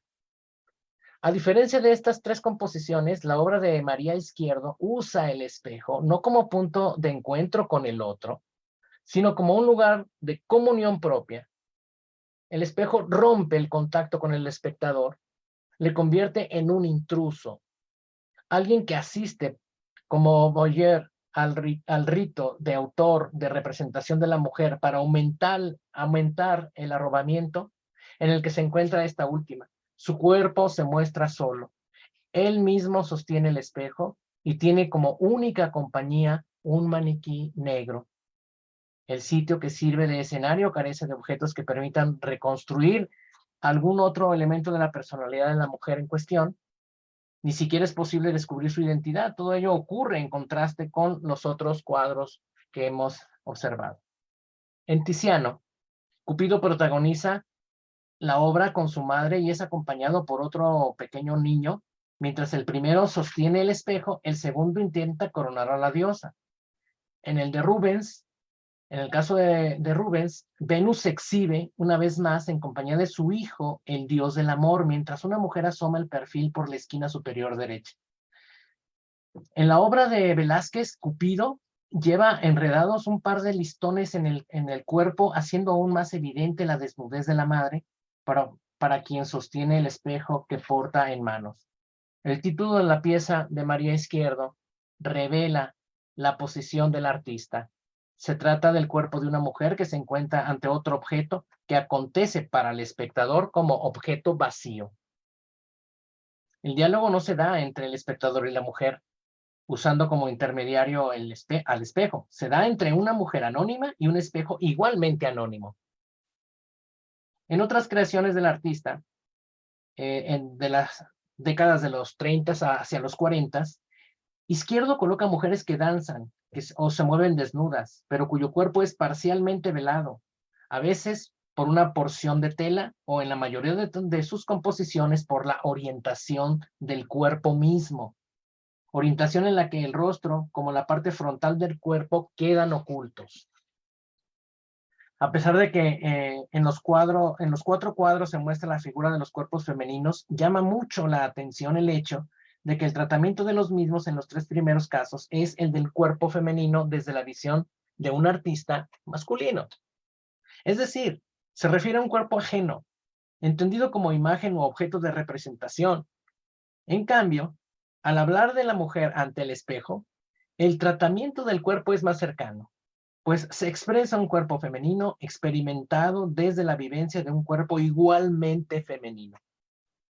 Un cuerpo que, citó a Merleau-Ponty, es un espacio contado a partir de mí mismo, como punto o grado cero de la espacialidad.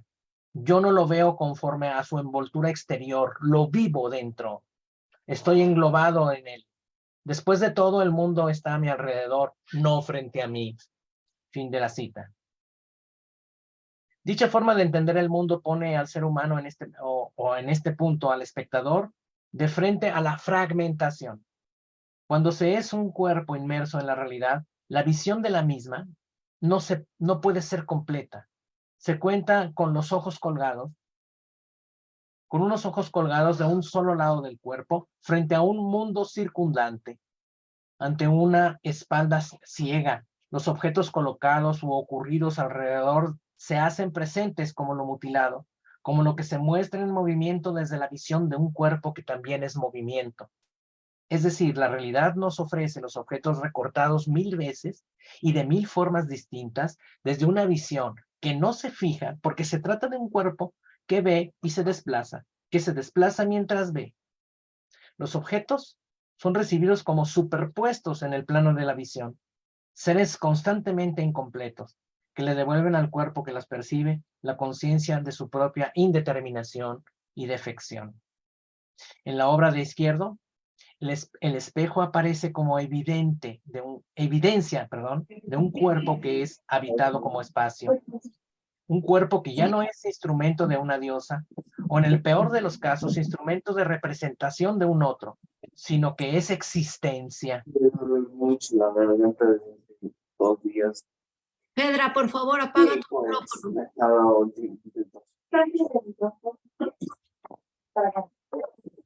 Hay un micrófono prendido. Honor RBN. Ajá, aparte del dolor de garganta que decías, ¿sí? Carlos. La tos es seca. Voy a intentar. Eh, Parece que no. ponme como anfitriona, yo lo hago. Ya estás como anfitriona. No, no estoy. A ver, permíteme. ¿Continúo, doctora Alejandra? Espéranos un segundo para... Permíteme, sí. No te Correcto. esperaremos. Ya está. Listo, gracias. Gracias. Cito Merleau-Ponty. Los cuerpos son lugares de existencia. Jean-Luc Nancy, perdón. Es quizá dicha existencia la que dota de realidad a la obra que aquí se estudia y la que la coloca en una profundidad de espacio habitado. Siguiendo los estudios de Merleau-Ponty, es posible decir que la pretensión de la pintura ha sido siempre la profundidad, entendida ya no como una tercera dimensión, sino como un alrededor que es el mundo que le ocurre al ser humano con el que comparte materia. Dicha profundidad nunca se deja de buscar porque el cuerpo está y vive en tal profundidad. Por lo tanto, es movimiento y fragmentación. La profundidad se experimenta en función del movimiento que surge al ser en su ahí, es decir, en su entorno llamado mundo. La imposibilidad de aprender la profundidad es vivida por la pintura como una carencia. Sin embargo, en el caso de nuestra pintora mexicana no ocurre del mismo modo. María Izquierdo replica la mencionada carencia de profundidad cuando genera una obra incompleta, cuando el espejo, en lugar de mostrar, oculta, inmersa en un lenguaje surrealista, reconocido por todos, que le había heredado su gran amigo Antonin Artaud. La pintora recurre a la imagen del maniquí para generar la analogía del cuerpo, que a pesar de encontrarse de frente a los espectadores, se conserva velado mediante la presencia del maniquí, que solamente es un remedio del cuerpo real que se enmascara. El cuerpo de la mujer es 3 veces velado y 3 veces ausente. Se oculta al presentarse de espaldas. 1. Luego reafirma su lejanía del espectador cuando cubre su cuerpo, con su cuerpo lo que el espejo refleja, y finalmente se esconde en la abstracción del maniquí. En la obra de Izquierdo, a pesar de estar presente una perspectiva caballera, la profundidad es dada por la composición y no por la perspectiva. El cuerpo de la mujer, unido al del espejo, aparece en primer plano, justo al final del pasillo en el que se colocan todos los objetos de la composición. La protagonista del cuadro se sienta casi al borde del espacio pictórico, generando así la impresión de ser cortada por el mismo. Ello, sumando al color tanto del espejo como de la tela que cubre parcialmente su cuerpo, provoca en el espectador que el espectador se sienta especialmente cercano al cuadro. Se tiende el puente mediante el cual, una vez más, el espectador accede a la ficción de ser ese cuerpo que es 3 veces velado. Esto quiere decir, finalmente, que lo característico de lo visible es tener una duplicación invisible en sentido estricto, que lo vuelve presente con una cierta ausencia, afirmaría Merleau-Ponty. Siguiendo esta cita, inevitablemente somos reflejo del otro y reflejados en él. El énfasis está puesto en la mirada. En la obra de María Izquierdo, el cuerpo es ausencia. El espectador es testigo de un cuerpo que no le es mostrado, que aparece fragmentado e incompleto, un cuerpo que se niega a ser visto y que obliga al espectador a reconstruir la visión parcial que le acontece.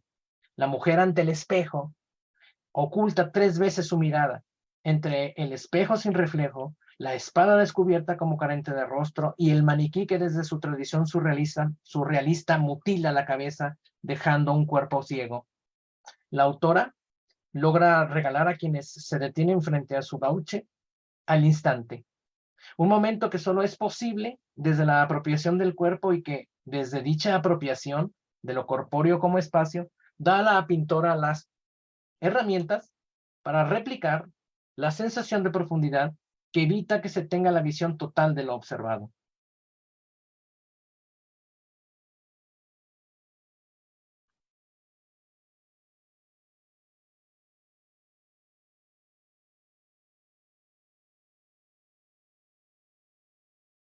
La mujer ante el espejo es, pues, la declaración de existencia de María Izquierdo.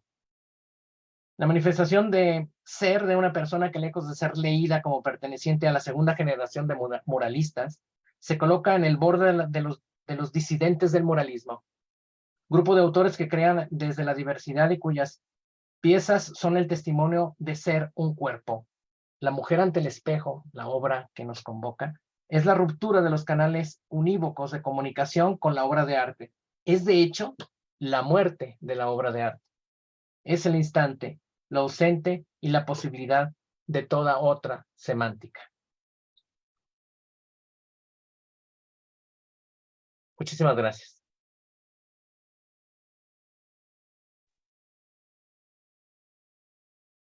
Muy bien, pues muchas gracias, Genaro. Pues vamos a pasar a a abrir el diálogo. Pues si quieren yo empiezo, tengo algunas preguntas de pronto que podría hacer como para iniciar. El diálogo acá en el Facebook no tenemos preguntas por lo pronto. Y después, bueno, podríamos pasar también entre quienes estamos acá en el Zoom también abrir el diálogo, ¿no? Entre las presentaciones, porque pienso que hay relación entre ellas, ¿no? En ciertos aspectos. A mí me llama la atención, Jorge, porque yo siento una diferencia, ¿sabes? Entre todo lo que nos estabas leyendo, ¿no? Que está apoyado en muchos autores que no hacen danza, y en los cuales te estás yendo a apoyar. Digo, entiendo que en el campo de la danza hay poca teoría, pero la hay. Y lo que nos estás poniendo como una danza como propia. Y la verdad es que sí me gustaría como ver, porque finalmente tú eres una persona que danza, ¿no? Entonces toda esa lectura que haces de esos autores, de alguna manera tiene que aterrizar corporalmente en tu práctica. Entonces a mí me gustaría un poco saber cómo tú relacionas todo eso con tu danza, porque es algo que yo no alcancé a ver, claro, es muy poco tiempo el que tenemos, ¿no? Esa relación, ¿no? Entre lo que tú nos estás presentando como tu danza, ¿no? Que nos presentaste un montón de fragmentos diferentes y todo esto que, bueno, nos hablabas de danza moderna, danza posmoderna y un montón de cosas, ¿no? Pero bueno, ¿cómo eso aterriza en ti, en cuerpo, en tu creación? Pues dejé de hacer danza. Justamente por eso, lo que me encontré fue un campo con ciertas cosas que no me parecían. Hoy ya empecé a retornar después de un tiempo y muchas de las cosas que planteé en el video pues son mías y son colaboraciones con otros compañeros, justamente partiendo de eso, desde algunos que me dicen, oye, me llaman la atención los pirules, vamos a investigar. Y ya sobre eso, ¿qué quieres? ¿Cómo quieres que te grabe? A lo mejor yo te grabo, yo lo ayudo, yo te ayudo de esa manera. Otros serán todavía de mi paso por el psico y algunas cosas que hice todavía después de esto. Pero en realidad, sí ha sido como, ahora me interesa me interesa mucho más como ver qué es lo que están haciendo otros compañeros justamente desde la periferia, y justamente desde los ámbitos comunitarios, y cómo relacionan situaciones como la partería, eh, los saberes de la herbolaria. Es decir, yo siempre pongo un ejemplo, a la mejor, y lo relaciono también en el campo de la danza. Es decir, de repente creo que me compré la idea moderna de que estudiando una carrera y cosas así ibas a lograr como cierto éxito económico. No sé, como que de repente crees esas cosas del progreso y en mí pensaba que ni siquiera era capaz de producir los alimentos que consumía, ni siquiera soy capaz de construir la casa en la que vivo. Entonces eso me llevó a alejarme un poco para irme a buscar todos esos saberes. Ahora estoy tratando de regresar, pero sí ya han pasado ya como 5 años que ya no hago nada porque justamente empecé a cuestionarme mucho desde tenía que ser algo técnico. De repente, si tú aplicabas alguna temática medio política, no te incluyen, ¿no? O sea, sí hay como un campo que está muy limitado para como la gran cantidad de compañeros y que de repente también lo relacioné con algo que dijo Israel, ¿no? Con los compañeros de los estados. O sea, como que de repente pareciera que sus voces tampoco están y también son bien valiosas y hacen cosas bien interesantes. Entonces, ahora en este momento me llama mucho más la atención y ahora estoy haciendo como un catálogo con eso, de tratar de contactar justamente a personas que están haciendo danza desde otros muchos lugares que a veces ni siquiera conocemos, ¿no? Hay muchísimos que desconozco aún y ahora me centro más en eso. Sí me gusta moverme, sí me gusta reconocerlo, lo sigo viendo, pero en este momento me interesa más estar como por ahí. Sí, lo que pasa es que, mira, muchas veces en el texto que nos ibas leyendo, tú hablabas de la danza, como de la danza, ¿sabes? Y muchas de las cosas que decías, yo, por ejemplo, que también me dedico a la danza, no las reconocía dentro de mi danza. Entonces, yo pienso cuando yo hablo de mi danza, hablo de mi danza, ¿no? Eventualmente no la extiendo hacia otros Ya. cuerpos. Entonces, por eso digo, bueno, si nos está hablando de cómo la entiende, eso es interesante, ¿no? O cómo también se revela contra la danza que le hicieron ver, ¿no? Que a lo mejor es lo que estoy entendiendo, hay como una suerte de crisis, ¿no? De que quizá ese camino que vi no es el que quiero seguir y tengo que encontrar el mío, ¿no? Sí, sí, creo que eso nos pasa ya a todos, ¿no? También fue como una especie de recorrido historiográfico también, porque justamente, pues a veces, o al menos, sí, o sea, sí tengo que reconocer que pasé por ese camino. O sea, si no reconozco que pasé por ahí, no sé en dónde estoy situado ahora. Entonces, creo que el ejercicio es eso, reconocer de dónde vengo y tratar de posicionarme a partir de ahí, ¿no? Como lo decía hace rato, pero sí es eso, o sea, sí lo vi como un recorrido historiográfico y a lo mejor ahí me gana mi sesgo, ¿no? Como sociólogo de verlo todo un poco más desde alejado.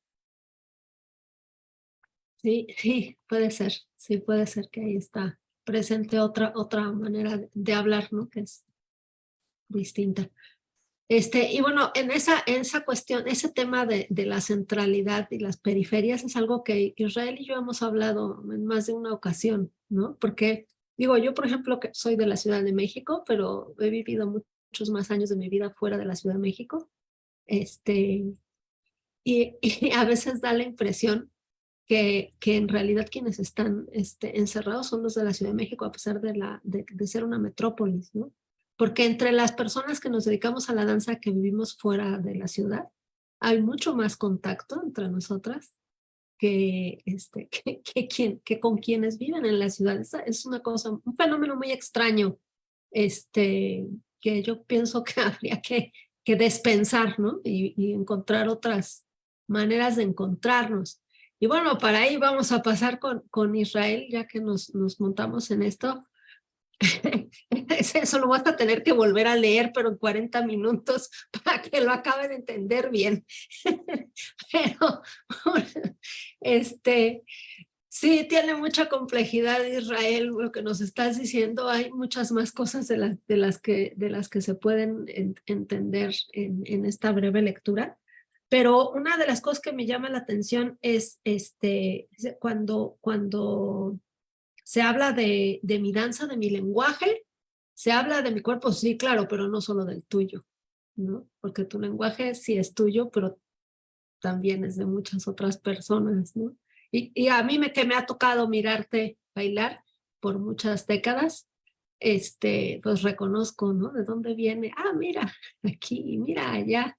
Entonces, sí, a ver, ¿cómo le piensas a ese asunto, ¿no? De la construcción personal y colectiva de los lenguajes, y además que en realidad son lo que te traiciona y al mismo tiempo lo que te construye, ¿no? Entonces, no sé qué piensas de eso. Sí, no tengo autocontrol. Este. eh, eh, Fíjate que ahorita estoy desarrollando mi investigación de la tesis doctoral. Ahí sí, bien. El, y estoy pues planteando esto de que el lenguaje corporal, pues es algo que se ha estudiado poco, sobre todo en quienes nos dedicamos a la improvisación. Y bueno, como mencionaba Burroughs y Preciado en estos textos, que el lenguaje también puede ser como una contaminación de la subjetividad, pero al mismo tiempo es la misma vacuna para fortalecer la construcción de la subjetividad. Entonces, hay una película mexicana que se llama Sueño en otro idioma, una película muy, muy, muy hermosísima, que me regrese la fe en el cine mexicano, y es sobre el rescate de lenguas originarias. Y para mí esa película significa mucho en torno a lo que pienso del lenguaje que cobra sentido desde los afectos. O sea, en esta película, por ejemplo, hay dos personas que son las últimas que hablan un lenguaje, bueno, que se inventa el director de la película, y estas dos personas no se hablan, entonces para poder entender el lenguaje tienen que platicar, etcétera, ¿no? Resumidas cuentas, la relación del lenguaje con el afecto, pues me parece que es fundamental. Entonces creo que muchas veces en la formación dancística y en la difusión de la danza, por ejemplo, en las convocatorias en México, no sé si sea un fenómeno muy latinoamericano o global, en las convocatorias dice danza contemporánea y ponen requisitos, que la obra responda a un lenguaje contemporáneo. Y eso como un lenguaje contemporáneo. ¿De qué estás hablando, Willis? ¿No? O sea, el lenguaje tiene sentido porque hay afecto de por medio entre las personas. Y entonces, cuando yo improviso, ahorita que dices lo que te traiciona, pienso que me traicionan bueno, no me traicionan, más bien pues emergen mis afectos, ¿no? O sea, cuando yo estoy improvisando, por la práctica que he tenido muy sostenida de la improvisación, yo reconozco cuando ya estoy enviándole una carta de amor con un pedacito bailado a mis maestras, a las coreógrafas con las que he trabajado o a bailarinas que he visto bailar y que me impresionan mucho. Entonces, sí, me suena muy bonito eso, que traicionan estos afectos que aparecen en el cuerpo a manera de pasos o referentes técnicos o gestos, ¿no? Que también pues en la vida diaria salen, ¿no? Y de repente alguien te dice, ay, le hiciste como tu papá, ¿no? Y para mucha gente puede ser como, ah, pues a lo mejor para otros es como, ay, qué bonito, ¿no? Entonces, pues creo que viéndolo desde allí, incluso yo mismo me he dado la oportunidad de no confrontarme tanto con esta experiencia que tuve con las técnicas, porque a mí me tocó la formación danzaria universitaria por medio de las técnicas. Además, hay que reconocer que la historia de las técnicas en México es muy específica y es muy distinta a la de Sudamérica y Centroamérica. O sea, en México nos compramos el discurso de Estados Unidos que en ese tiempo de posguerra quería vender como un estado muy, muy progresista y etcétera, etcétera, y que difundieron con todo lo que pudieron a Martha Graham y silenciaron a Doris Humphrey, por ejemplo, o no la promovieron tanto, siendo que pues no tendría por qué. Y pues en mi historia personal me tocó que hablaran de que el Graham era la técnica, el Humphrey era un estilo. Yo no sé de dónde apareció ese mito, o sea, sería como una investigación aparte, pero a mí me tocó eso hasta que por fin se volvió como a redescubrir el Humphrey y Limón, y cuando yo me topo con él digo, wow, esto se parece más a lo que yo siento que soy. Y luego también hubo un silenciamiento de las técnicas postmodernas del release y de la improvisación, que ahorita ya es un boom, es un auge y eres más in si haces improvisación y si haces piso no sé qué y cuerpo no sé qué tanto, y se oye todo muy nice, y le sumas además que ahorita todo lo que sea romper las barreras de género es como todo muy nice y todo, pero quienes vivimos la dificultad de vivir en ese límite de las técnicas, por ejemplo, de la identidad de género no binario, por ejemplo, es otra historia. O sea, no es nada más una cosa a veces tiene que ver con de verdad la sensación de vida o muerte, y es muy distinto vivirlo en primera persona. Entonces, pues sí hay que reconocer por ahí esa historia de lenguajes. Pues está padre. Ok, está bien. Seguiremos. Seguiremos. Bueno, sí, con galletas y chocolate, café. Delia, bueno, Delia y Genaro nos están presentando dos ponencias, ¿no? En voz, me imagino que si se ponen, aunque hayan hablado cada uno por separado, si se ponen juntos es que hay un trabajo colectivo en ambos temas, ¿no? Sin embargo, sí son Así es. distintos. Para la primera ponencia que nos presentaron, a mí me parece o me inquieta un poco porque Lucas Avendaño, bueno, partes de esta cuestión de la búsqueda, ¿no? Del hermano, después entras a la cuestión de la migración, después la disidencia de género. Son como muchos temas muy fuertes, muchos temas que como acaba de decir Israel, cuando los vives en primera persona, no es lo mismo que cuando son temas pues que ves que pasan alrededor tuyo y que forman parte de los discursos a veces del arte o a veces de los discursos oficiales de asuntos que hay que atender pero que no sabemos cómo. Entonces, tú lo estás viendo también, pues no, tú no eres la artista que lo está haciendo, tú estás estudiando al artista, y un poco tratando de entender porque cómo tú relacionas estos temas al observar directamente la obra, las distintas obras, si es un hilo conductor, si es algo que realmente está vinculado con su vida, o son temas que están y a los que llega. Entiendo que el primero sí, está directamente relacionado con su vida, ¿no? La cuestión de la búsqueda, pero ¿cómo van apareciendo los otros asuntos? Sí, creo que sí, todos están relacionados con su vida. Y creo que justamente me parece que uno va conduciendo o va nutriendo al otro. Aunque bien podrían haberse tratado de manera separada, creo que no es el caso porque a final de cuentas todos tienen efectivamente un hilo conductor. Lo que a mí me lleva al descubrimiento de Lucas Avendaño en sí es el cuestionamiento sobre el cuerpo y sobre lo que es este cuerpo que de pronto yo veo que empieza a adquirir o quiere adquirir una libertad, que al principio yo pensaba que era solamente una libertad. Y eso lo vivo en primera persona, que es esta necesidad de una libertad que después doy por llamar autonomía después de ciertas investigaciones. Pero no se queda pues en Lucas Avendaño esta investigación, aunque parte de ahí. Y además también tiene una inspiración en esto que mencionaba Israel, de que todos vamos a hablar de polvo preciado. Pues efectivamente todos estamos hablando de polvo preciado, porque esta plasticidad del cuerpo de la que habla polvo preciado al mencionar el dildo y al escribir sobre el dildo, pues me da a mí la posibilidad de pensar que mi cuerpo también es plástico y que esta plasticidad entonces me permite construir no solamente fuera de mi cuerpo, sino en mi cuerpo y desde mi cuerpo. Entonces, desde esta intención de la creación en el propio cuerpo, llego a la obra de Lucas Avendaño, que es un cuerpo que además es, pues, está ligado a ciertas violencias, que a lo mejor las violencias que le tocan a Lucas son unas y hay otras violencias que le tocan a otros cuerpos. Esto lo voy trabajando también porque, bueno, esto lo respondo así también porque vi una pregunta por acá en algún lado que me preguntaba cómo incidía la obra de Lucas Avendaño directamente en mí.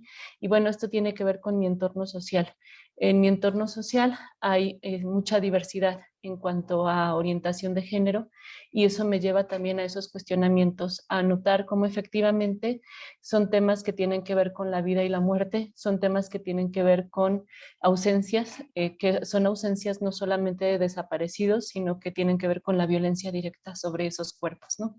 Entonces, bueno, creo que los cuestionamientos nacen de esta intención de encontrar una autonomía corpórea. No sé si estoy respondiendo porque quizás es como esto más amplio. Y bueno, también es un tema que es mucho más amplio, efectivamente, por eso a lo mejor se ve como muy salpicado quizá, pero es un tema que nace de hecho del cuerpo trans y cómo este cuerpo trans empieza a generar ciertas disidencias que permiten esta autonomía en ciertos niveles y después de ahí yo noto que hay un cuerpo de performance que también está haciendo cosas similares y luego veo que hay un cuerpo queer y finalmente hay este cuerpo autónomo en Lucas Avendaño, bueno, que aparece en Lucas, pero que estará presente en otras corporeidades de otras maneras, ¿no? Y bueno, voy a cerrar ahí por cuestiones de tiempo. Ok, sí, sí, sí da la impresión de que es un trabajo mucho más grande. Y y bueno, también me quedo ahí con la relación de este otro artista, Leche de Virgen, que me ha tocado ver que también aborda temáticas fuertes que tienen que ver con la enfermedad también, ¿no? Y bueno, ¿cuál puede ser la relación? ¿Por qué se encuentran artistas de este tipo, ¿no? En una creación colectiva? Creo que podría ser interesante también para pensar. Pero bueno, nada más lo mencionaste así por arribita, claro, no se puede tanto. Y Genaro, a mí me llama mucho la atención la interpretación que haces de esta obra de María Izquierdo, digo, porque la estás poniendo al lado de otras obras, digamos, que todavía funcionaban, ¿no? Dentro de la teoría de la representación, y pues María Izquierdo, al ser una artista contemporánea, no está jugando ahí. Entonces, y a mí, yo pienso, no sé, cuando se hace una interpretación sobre una obra de arte, pues hay como muchas posibilidades, ¿no? Para construirla, porque a veces les artistas te dan ciertas como palabras que acompañan, puedes ver entrevistas, pero a veces no tienes nada, simplemente tienes la obra y tu observación y las otras obras. Entonces me gustaría ver cómo, además de ponerte delante de la obra y observarla, digamos, si tú construyes o basas tu interpretación de la obra en digamos, un análisis que veas que sea como una suerte de línea, un poco como lo que comentaba con Delia hace un momento, de línea que tú puedas encontrar en María Izquierdo, que te pueda llevar a afirmar la interpretación que tú estás dando de la obra, ¿no? Un poco como para ver la obra en el contexto, al menos de su propia obra.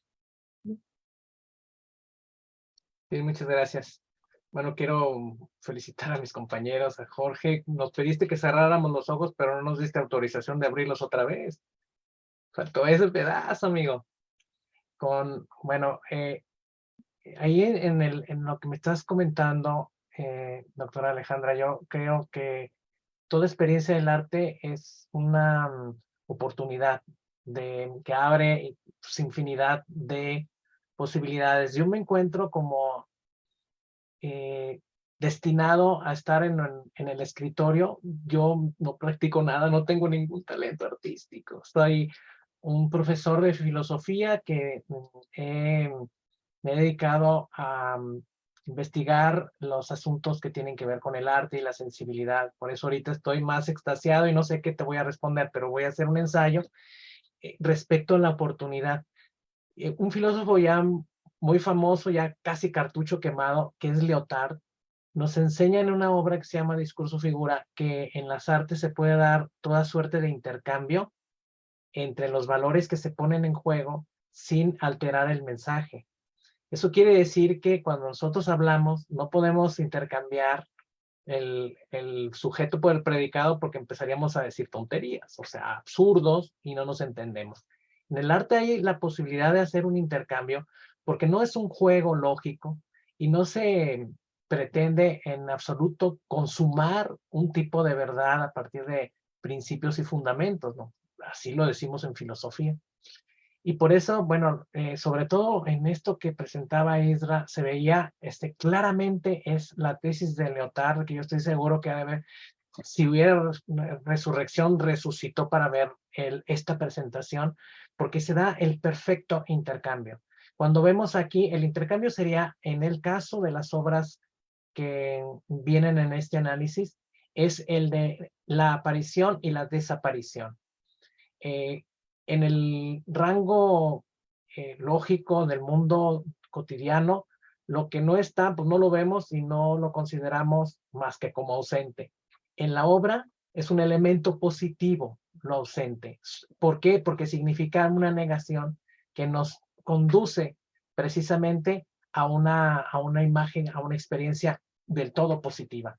Entonces, justamente no las cosas que a veces de las que carecemos suelen en este sentido, en el campo de lo sensible, servir de una catapulta para afirmarnos en un horizonte determinado, muy a pesar de que haya oscuridades y que a veces esas oscuridades pues sean como manchas en nuestra trayectoria, ¿no? Y nos refiramos a ellas y no me hubiera pasado esto, sí. Y voy a mencionar una que está en el exquisito discurso de Jorge con la decolonización, ¿no? Si Lyotard se hubiera topado con este término que he explicado Jorge, se daría cuenta que hay en la propia colonización ciertas negaciones internas, ciertas posibilidades que terminan por ayudarnos a no ver una polaridad, una confrontación pura, digamos así, que no hay unos colonizadores y unos colonizados, porque hay una especie de capas en la que el propio colonizado se pone de pechito para ser colonizado, o al revés, los colonizadores introducen términos y posibilidades de colonización. Si Lyotard se hubiera topado con este término, sí debería de aceptar que él puso las bases, entre otros filósofos salud, que para que las culturas de la periferia levantaran su voz y tuvieran lugar en el concierto de todas las otras voces. Y en eso destronar el reinado de la cultura centroeuropea de una manera definitiva y ponernos más o menos en un mismo horizonte de diversidad. Muchas gracias. Bueno, tendremos que seguir porque me dejaste igual. Fue muy interesante la reflexión, pero sí, me quedo con Doctora, la duda, ¿no? ¿Cuál si me relación permite, con las otras? Dale, Delia, por no, favor. si me permite, quizá el maestro se fue por otro lado de la pregunta que usted hacía, y espero yo no irme por otro lado, espero que sea a la pregunta que usted menciona, y es que María Izquierdo tiene un trabajo muy fuerte sobre la conciencia de su feminidad. Y creo que eso, de hecho, eso lo comentábamos el maestro y yo, era la base para el estudio de esta pieza, porque si bien pareciera que es, bueno, es un análisis desde ciertos textos fenomenológicos, en realidad también es un análisis que se inspira en la conciencia de este trabajo sobre un cuerpo femenino, que ella asume no solamente en esta obra, sino incluso en algunos textos que redacta, ¿no? Que ahorita no me puedo acordar del nombre de este texto en el que habla sobre la mujer como artista. Y bueno, lo dejo hasta ahí porque sé que tenemos el tiempo muy corto. Bueno, sí, ha sido muy interesante escucharles, la verdad, toda la reflexión y bueno, y por eso dan ganas de saber más. No sé si entre ustedes quieran agregar algo más. Bueno, pues entonces vamos a cerrar la mesa. Les agradezco mucho. Ha sido muy interesante. No sé si aquí Carlos decidió poner juntos a todas las personas que se iban a complejizar en la mesa. Quedan muchas cosas, muchas ideas ahí para seguir pensando. Así que se agradece mucho. todo ese trabajo. Y pues les invitamos a todas las personas que nos han estado siguiendo para el día de mañana, que continúen las actividades del Congreso a las 9 de la mañana, 9:10 más o menos. Y pues muchas gracias. Saludos. Buenas Hasta tardes. luego.